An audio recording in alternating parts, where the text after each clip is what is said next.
ना कोई दर्द ना कोई आराम, बस जिंदगी देश के नाम। नमस्कार, बिहार न्यूज के इस खास पेशकश में आप सभी का बहुत बहुत स्वागत है और मैं हूं आपके साथ दिव्या सिंह। हमारे इस खास पेशकश में आज हम बात करेंगे कायरोप्रैक्टिक है क्या और इससे जुड़ी किस किस तरह की समस्याएं होती हैं, उसका समाधान क्या है। आपको बता दें, इस विषय पे अधिक जानकारी के लिए और चर्चा करने के लिए इस वक्त हमारे साथ मौजूद है जाने माने डॉक्टर रजनीश कांत जी। सर, आपका बिहार न्यूज में बहुत बहुत स्वागत है। सबसे पहले तो हम चाहेंगे कि आप हमारे दर्शकों को अपने बारे में कुछ बताइए। जी, मैं डॉक्टर रजनीश कांत। मैं बताना चाहूँगा कि मैं बिहार से ही हूँ और बिहार के छोटे शहर आरा से मेरा वो नेटिव प्लेस वहीं है। मैं वहीं पैदा हुआ था, मैं पला बड़ा वहीं, और मेरी जो स्कूलिंग वगैरह हुई सारी बिहार में ही हुई। इनफैक्ट यहाँ की फिजियोथेरेपी जो मेरी क्लास हुई, पढ़ाई हुई, वो बिहार से ही हुई। उसके बाद का जो मेरा OMT ट्रेनिंग सर्टिफिकेशन कोर्सेज़ वगैरह है वो यूरोप और ये UK से हुआ, और बाकी का मेरा ऑस्टियोपैथी का अभी चल रहा है। ऑस्टियोपैथी कॉलेज ऑफ ये ओंटारियो सा लाइक कनाडा, और जो भी स्पाइनल मैनिपुलेशन जितने सारे पढ़ाई हुआ मेरा इंडिया से हुआ, और मैं इस पढ़ाई के बेस पे ही मैं ये सारा ट्रीटमेंट कर रहा हूँ। बिहार, इनफैक्ट UP बिहार हो गया, मुंबई हो गया, और ये हैदराबाद। अभी मेरा कंटिन्यू विजिट ये 3 जगहों पे होता है। जी, कार्यक्रम की शुरुआत में सबसे पहला और अहम सवाल तो ये बन जाता है कि कायरोप्रैक्टिक है क्या, क्योंकि बहुत सारे दर्शक ऐसे हैं जिन्हें नहीं पता कि ये क्या है और इसमें किस किस तरह की समस्याएं होती है। तो सबसे पहले आप ये बताइए कि है क्या ये कायरोप्रैक्टिक। अगर देखा जाए तो एक बहुत अच्छा सवाल पूछा आपने। ये कायरोप्रैक्टिक देखा जाए तो एक ऐसी पद्धति है जिसमें ना कोई मेडिसिन ना कोई सर्जरी, बस ये टोटली जो है मतलब एक अपना मैनुअल कहा जाए तो ये हाथ से इलाज है, और इसमें कोई मेडिसिनल ट्रीटमेंट नहीं है। अगर सही वे में देखा जाए तो रीढ़ की हड्डियों को हाथों के द्वारा प्रेस करके रोगों को समन करना, ये हमारी कायरोप्रैक्टिक की पद्धति है और इसकी मीनिंग है। तो ऐसे हम लोग ट्रीट करते हैं। सवाल बहुत ही अहम है, चाहेंगे कि एक एक करके बताएं कि इसमें किस किस तरह की समस्याओं से लोगों को जूझना पड़ता है। इसमें होता क्या है ना कि जनरली आज के डेट में जो होता है, हम लोग भूल चुके हैं कि हमको कैसे बैठना है, कैसे चलना है, कैसे सोना है। ये बिल्कुल हम लोग मतलब भूल चुके हैं। और जितने सारे ये प्रॉब्लम, हमारी ये कोई बीमारी नहीं है, ये लाइफ स्टाइल डिजीज है। अपने आप को कैसे रख रहे हैं, कैसे बैठ रहे हैं, मतलब जो भी एक अपना डेली लाइफ में जो है हम लोग सही वे में नहीं कर पाते हैं। तो इसके कारण स्टार्ट होता है problem like back pain, neck pain, हाथों का झंझनाहट, सर में दर्द होना, मतलब इस टाइप से रिलेटेड जो भी हो, पेन से रिलेटेड, ज्वाइंट से रिलेटेड पेन आते हैं। तो ये सब सारे सिम्टम जो भी लक्षण होते हैं। एक बहुत ही अहम सवाल हम आपसे पूछना चाहते हैं, हालांकि ये जुड़ा हुआ है फिजियोथेरेपी की तरह ही लग रहा है। तो कायरोप्रैक्टिक और फिजियोथेरेपी में क्या अंतर है? देखिए, फिजियोथेरेपी, देखिए कायरोप्रैक्टिक और ये फिजियोथेरेपी जस्ट लाइक सिमिलर ही है, लेकिन देखा जाए तो फिजियोथेरेपी से ये काफ़ी एडवांस है जी। क्योंकि हम लोग फिजियोथेरेपी में एक होता है इक्विपमेंट भी यूज़ करते हैं हम लोग, और उसको ट्रीट करते हैं। थोड़ा अगर मानते हैं नर्व कंप्रेशन है तो उसको हम लोग ट्रीट करते हैं, फिजियोथेरेपी भी क्योर करते हैं। थोड़ा ड्यूरेशन थोड़ा ज़्यादा हो जाता है, टाइम ज़्यादा हो जाता है, लेकिन हम लोग का क्या है कि मिनिमम 3 ट्रीटमेंट देते हैं, मैक्सिमम वो डिजीज़ के ऊपर डिपेंड करता है। तो थोड़ा रिकवरी जो है मतलब फिजियोथेरेपी से फास्ट है। फिजियोथेरेपी से अगर देखा जाए तो फिजियोथेरेपी, हाँ जी। और इसकी विशेषता क्या है? इसका विशेषता जैसे है कि मान लीजिए कि अगर बहुत सारे ऐसे प्रॉब्लम है, जैसे मान लीजिए कि डॉक्टर्स जस्ट लाइक आपको सर्जरी के लिए एडवाइस करते हैं, तो बहुत सारे ऐसे लोग हैं जो सर्जरी के पैसे जो है अफोर्ड नहीं कर पाते हैं जी। तो इससे रिलेटेड होता है क्या है कि एक बार मिलना चाहिए, और बहुत सारे ऐसे प्रॉब्लम है कि स्पाइन को विदाउट सर्जरी ठीक किया जा सकता है, तो उसके पहले एक बार ये ट्रीटमेंट को जो भी हो यूज़ किया जाए जी। अगला सवाल हमारा आपसे यही है कि बहुत सारे लोग ऐसे हैं जिन्हें इस तरह की समस्याएं होती हैं, इससे जुड़ी समस्याएं होती है। आपने जिन जिन समस्याओं का जिक्र किया, लेकिन लोग ऐसे सोच के छोड़ देते हैं कि चलो अपने आप ठीक हो जाएगा। उन लोगों को क्या सलाह देना चाहिएगा और उन लोगों के लिए क्या था? उन लोगों के लिए मैं यही बोलना चाहूँगा कि कोई भी प्रॉब्लम अचानक नहीं होता है। अचानक तभी होगा जब कोई एक्सीडेंट होगा, कोई ऐसा कुछ ट्रॉमा टाइप का होगा। ये जो प्रॉब्लम है डे बाय डे इंक्रीज होता है। अगर किसी को लोअर बैक पेन स्टार्ट होता है, वो लोग इसे इग्नोर करते हैं 2 महीना, 4 महीना, 6 महीना, 1 साल बाद, और वो प्रॉब्लम बढ़ते जाता है। उसमें जनरली होता है क्या है कि पेन अगर बैक से स्टार्ट होता है तो वो पर्सन कंफर्टेबल बैठ नहीं पाते हैं, वो टेढ़े मेढ़े करके बैठेंगे, ऐसे बैठेंगे। उसमें होता क्या है कि पोस्चर जो है, स्पाइन जो है अपना पोस्चर अडेप्ट कर लेता है, तो उससे और अलग अलग प्रॉब्लम होने लगती है। इनफैक्ट हम लोग स्कोलियोसिस का नाम सुने होंगे, जिसमें स्पाइन बैंड हो जाता है, तो वो भी एक वही रूप है। तो हम लोग इसको स्टार्टिंग में समझना चाहिए कि कैसे करना चाहिए, इसको हल्के में नहीं लेना चाहिए। पेन हो तो उसको थोड़ा सीरियस लेना चाहिए, चाहे फिजियोथेरेपिस्ट से मिलिए, चाहे किसी से मिलिए। लेकिन उसका ये सवाल इसलिए अहम हो गया क्योंकि शहर में जो लोग हैं वो लोग तो थोड़ा बहुत समझ लेते हैं और तुरंत से डॉक्टर से सलाह भी लेते हैं, लेकिन जो लोग गाँव में है उन लोग का ये मानना है कि चलो अपने आप ठीक हो जाएगा? नहीं तो देखिए, ये मतलब होता है कि अपने आप ठीक हो जाएगा, लेकिन उसे ठीक करेंगे तब तो ठीक होगा जी। अब प्रॉब्लम अभी मान लीजिए 5 या 10% है, उसको हम लोग इग्नोर करेंगे तो डे बाय डे वो तो इंक्रीज होते जाएगा। जी। इनफैक्ट लास्ट में होता क्या है कि प्रॉब्लम काफ़ी बढ़ गया, जो भी वो पेशेंट थे, मरीज थे, चल नहीं पा रहे हैं, बेड रिडन हो गए हैं। तो ऐसा होता है, अगर हम इस चीज़ों को अगर पहले समझ लें तो इसको क्योर किया जा सकता है विदाउट ट्रीटमेंट, खुद जी, से। जी। बहुत सारे दर्शक बिहार न्यूज़ के माध्यम से आपको देख रहे हैं, तो हर तबके के लोग जुड़े हुए हैं। तो सबसे अहम एक सवाल ये भी है कि गरीब तबके के जो लोग हैं उनके लिए क्या कुछ प्लान है आपके पास? देखिए, हमारे गरीब तबके के लोग हैं, जो भी, मैं भी बस इस जगह से उठा हूँ, मैं इस जी। चीज़ों को समझता हूँ क्या है कैसे है। तो मैं उन लोगों के लिए स्पेशल जो है मंथ का 1-2 दिन फ्री कैंप करता हूँ मैं, जिसमें 50 से 100 पेशेंट को ट्रीटमेंट होता है। जी। और इसके लिए अपना जो भी डेट अनाउंस हो उसमें आए, ट्रीटमेंट ले जाए, ये हमारी सुविधा हमारे पास है। जी। किस तरह से उसकी व्यवस्था की जाती है, प्लानिंग किस तरह से करते हैं? जैसे मान लीजिए कि उसका डेट एक अनाउंस होता है कि अभी जो डॉक्टर रजनीकांत है पटना में है और जी। इनका ये 2 दिन का फ्री कैंप ये डेट को है, तो उस डेट में, क्योंकि हमारा थोड़ा मैनुअल वर्क है, फिजिकल वर्क है, तो जी। लिमिटेड पेशेंट ही लेते हैं, क्योंकि जी। हम लोग का फिजिकल एफर्ट लगाना होता जी। है, मेहनत करना होता है। तो हम लोग 50-100 ही पेशेंट ट्रीट कर पाएंगे।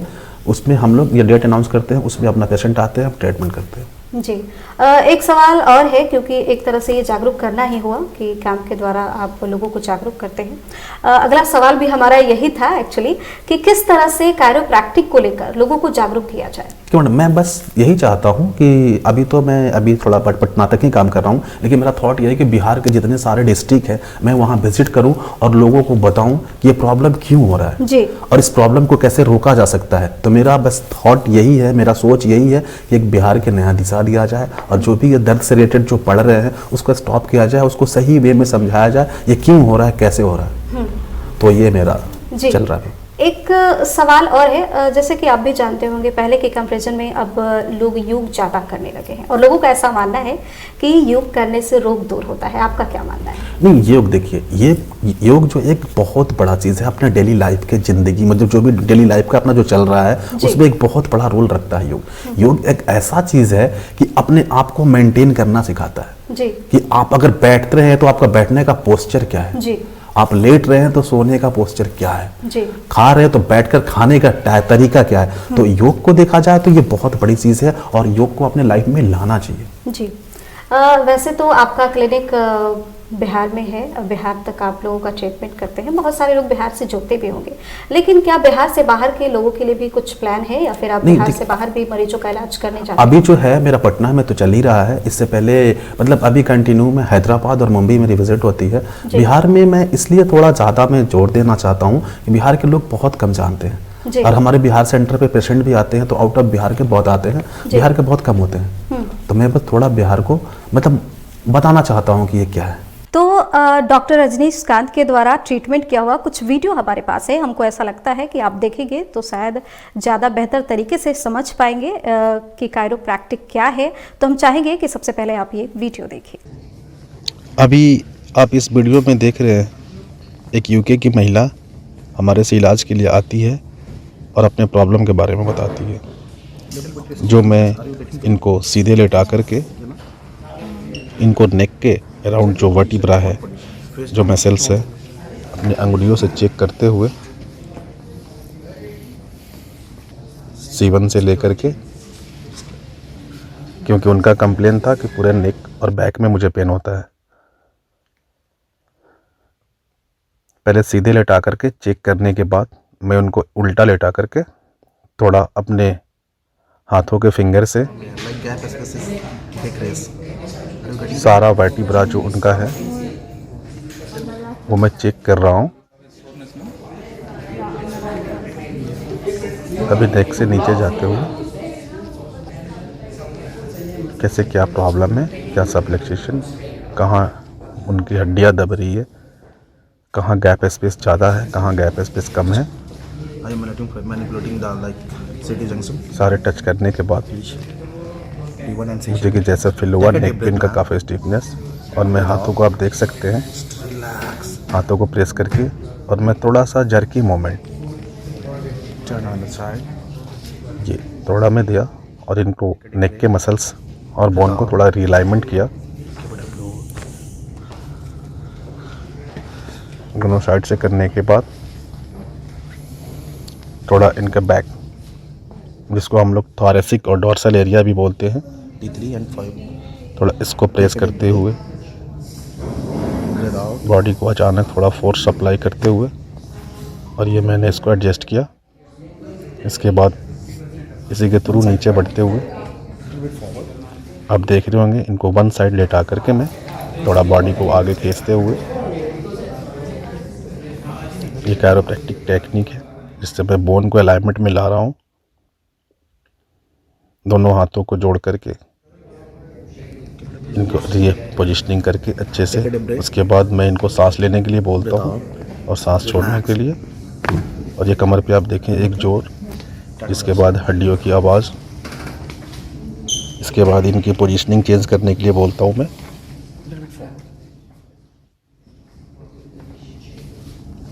फिर दोबारा इस तरफ भी सेम एडजस्टमेंट।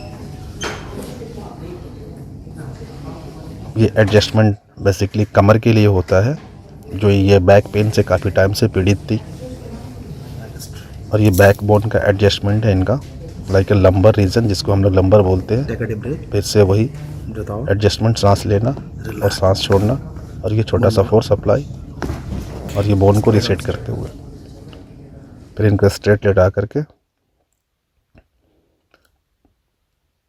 अपर सर्वाइकल थोड़ा उसको जस्ट लाइक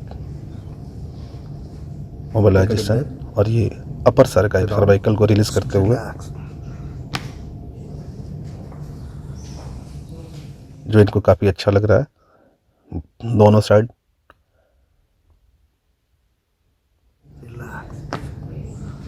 ओके, हम देख रहे हैं। और ये जो हमारा जो डायग्नोस होता है, ये पर्टिकुलर अभी इनके हम दोनों पैरों को देख सकते हैं राइट और लेफ्ट जो है अप्रॉक्स 1 इंच का डिफरेंट है, छोटा है। ये होता क्या है, पेल्विस अपसेट हो जाता है, उसके कारण छोटा बड़ा होता है। अभी मैं इसको पैरों को झटकी मूवमेंट झटका दे करके और मैं इसको रिसेट कर रहा हूँ, आप देख सकते हैं। ये रिसेट करने के बाद मैं अब इसको थोड़ा मेजर करूँगा, और आप देख सकते हैं बिल्कुल इक्वल हो गया है। इससे ये होता है कि इनकी जो कमर की हड्डियाँ जो थोड़ी टेढ़ी हो रही थी, अभी वो मैंने उसको सही किया, और ये सारे फिंगर भी मैंने क्रैक किया ताकि थोड़ा रिलैक्सेशन मिले इनको।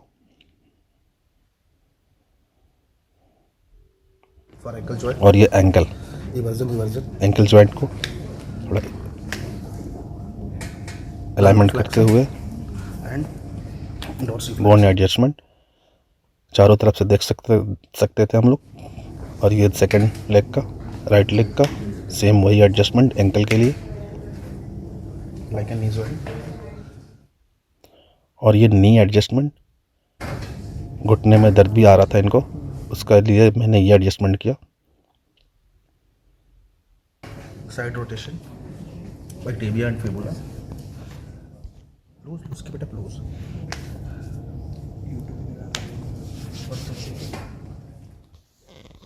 और इनका घुटना एडजस्टमेंट करने के बाद ये सेकंड लेग का, राइट लेग का भी सेम वही घुटने को सेट करते हुए।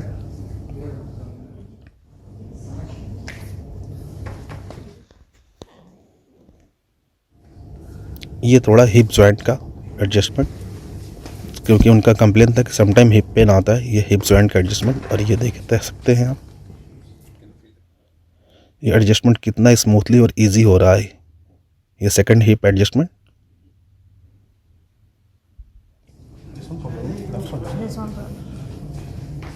इनको ये भी कंप्लेन था कि मुझे कभी कभी शोल्डर पेन भी होता है, इसके लिए मैंने इनको बैठाया, मैं इनसे पूछा, और ये शोल्डर एडजस्टमेंट थोड़ा पेन के साथ साथ रिलैक्सेशन, और चेहरे पे स्माइल देख सकते हैं आप। ये एल्बो रेस्ट, और ये फिंगर,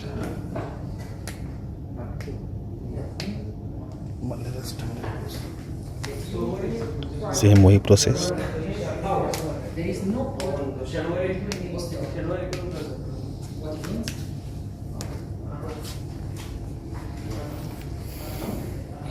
अब इनसे मैंने पूछा, थोड़ा इनको काफ़ी अच्छा लग रहा था, लेकिन फिर भी इनका कंप्लेन था कि थोड़ा हेडेक सा होता है। ये हेडेक के लिए थोड़ा ऑसिपिटल बोन मैंने एडजस्ट किया, जिसको हम लोग एटलस और अपर सर्वाइकल भी बोलते हैं। ये दोनों साइड से एडजस्ट करके बैलेंस करते हैं हम लोग। नेक एक्सटेंशन, ये थोड़ा सा हल्का सा नेक का back side rotation. Just walk for 1 minute.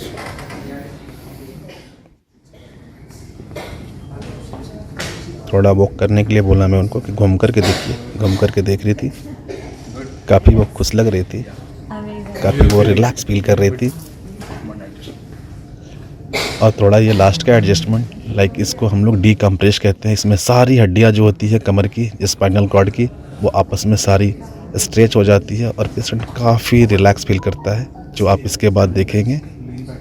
इनको अपने बॉडी पे लेते हुए सांस लेकर के सांस छोड़ने के लिए बोला, और ये थोड़ा सा जर।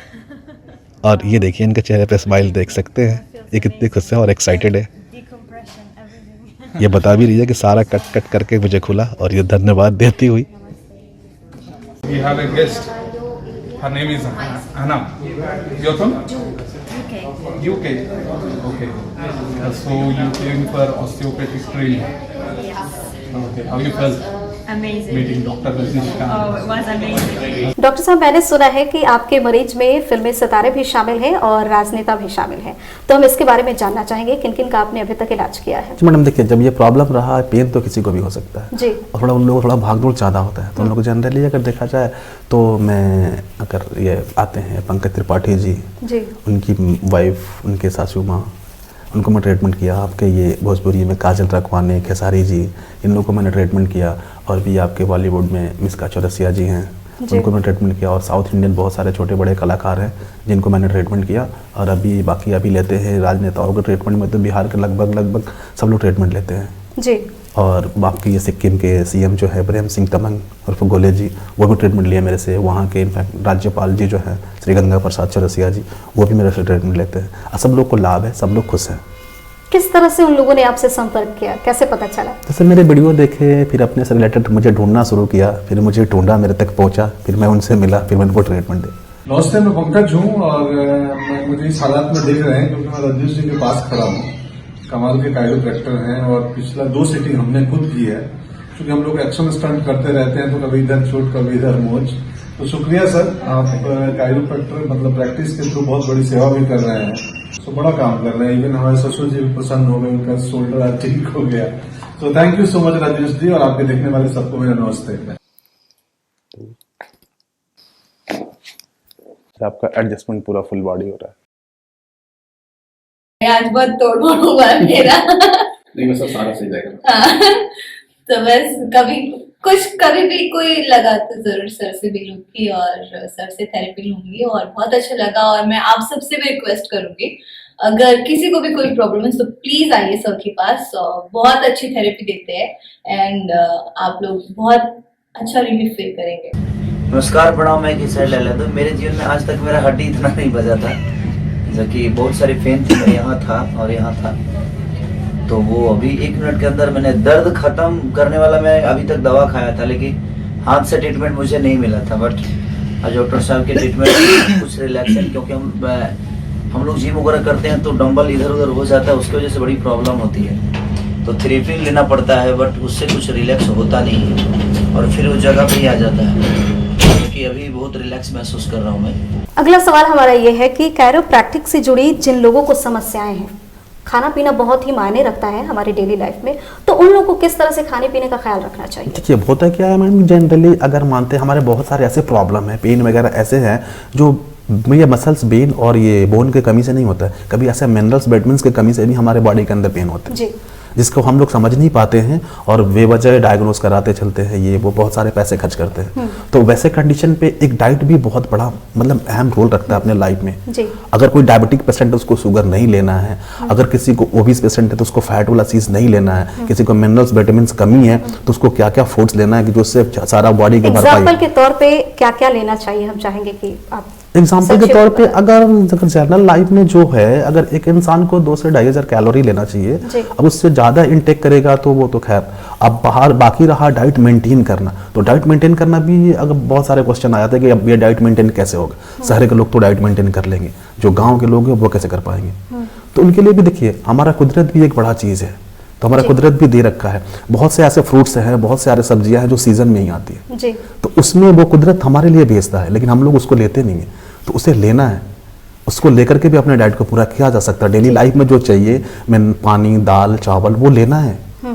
रजनीश जी, भाग दौड़ भरी जिंदगी है और ऐसे में अगर युवा पीढ़ी की बात करें जो घर से बाहर रहते हैं, शहर में कहीं ना कहीं पढ़ाई कर रहे हो या फिर जॉब कर रहे हो, तो उन लोगों के जीवन का हिस्सा फास्ट फूड बन गया है, उन फास्ट लोगों फूड के बन लिए क्या कहना चाहिएगा? देखिए, एक तो फास्ट फूड बन गया है। अगर फास्ट फूड जिनके जीवन का हिस्सा में फास्ट फूड नहीं है, तो वो लोग अपने खाने पे टाइम नहीं देते हैं। अभी ऐसे बैठे रहेंगे, जब ऑफिस का टाइम होगा 5 मिनट पहले तैयार होंगे, जी जल्दी जल्दी खा करके जल्दी निकल लेंगे। तो मेरा एक कहना है, सबसे मैं बस ये रिक्वेस्ट कर रहा हूँ, मैं बता रहा हूँ लोगों को कि कहीं नहीं तो खाने पे टाइम आप जरूर दें, क्योंकि हमारे भगवान जो भी हो, ये इतने बड़े मुंह दिए हैं, इतने सारी इसमें दांत दिए हैं, टेस्ट के लिए जबान दिए हैं, जी। तो उसके लिए क्या है कि खाना को आनंद पूर्वक खाएं। जल्दीबाजी में अगर लीवर का काम मुंह से करवाएंगे, जी मुंह का काम लीवर से करवाएंगे, तो प्रॉब्लम तो होना है। जी अगर वो हम लोग खाना चोपी खाते हैं, टेस्ट के साथ आराम से उसको स्वेल करके चबा चबा करके खाएं, तो वो टेस्टी भी होगा और हमारे बॉडी के लिए भी फायदेमंद होगा। तो इसलिए मैं सबसे यही बोलना चाहूँगा कि कहीं आप टाइम दो नहीं, लेकिन खाने पे टाइम जरूर दो। आप जी थोड़ा आराम से खाओ। और कायरोप्रैक्टिक के जो मरीज हैं, उन लोगों के लिए क्या संदेश है आपके पास जो आपको देख रहे हैं इस वक्त? मैं उन लोग से बस यही बोलूँगा कि पहले आप एक बार डायरेक्ट ट्रीटमेंट के बारे में मत सोचो। पहले आप एक बार समझो कि मुझे प्रॉब्लम क्या हुई जी। है, उस प्रॉब्लम को आप जानो कि मुझे प्रॉब्लम हुई क्या है और ये क्यों हो रही है। उसके बाद मैं क्या कह रहा हूँ कि आपकी जो प्रॉब्लम है खुद ट्रीट कर सकते हैं बिना मेरे पास आए। जी, बहुत बहुत शुक्रिया डॉक्टर रजनीश जी, आप हमारे साथ जुड़े और आपने इतनी जानकारी, कायरोप्रैक्टिक है क्या, उससे किस किस तरह की समस्याएं होती हैं, उसका समाधान क्या है, भाग दौड़ भरी जिंदगी में फास्ट फूड जो लोग ले रहे हैं उनके लिए क्या कुछ, किस तरह से उनको अपने ज़िंदगी में, दिनचर्या में खाने को शामिल करना चाहिए। जैसे कि आपने एक बहुत ही अच्छी बात कही कि लोग 5 मिनट पहले ऑफिस जाने से तैयार होते हैं और जल्दी जल्दी में निकल जाते हैं, खाना भूल जाते हैं, लगता है कि नहीं 5 मिनट में ही देर हो जाएगी। तो इसके लिए बहुत बहुत शुक्रिया, आप आए और आपने अपना इतना कीमती वक्त हमारे लिए निकाला। तो हमारे इस खास पेशकश में फिलहाल इतना ही। हमारी अगली प्रस्तुति में हम फिर मिलेंगे किसी अन्य विशेषज्ञ के साथ और किसी अन्य समस्या का समाधान लेकर। तब तक आप देखते रहिए बिहार न्यूज। नमस्कार।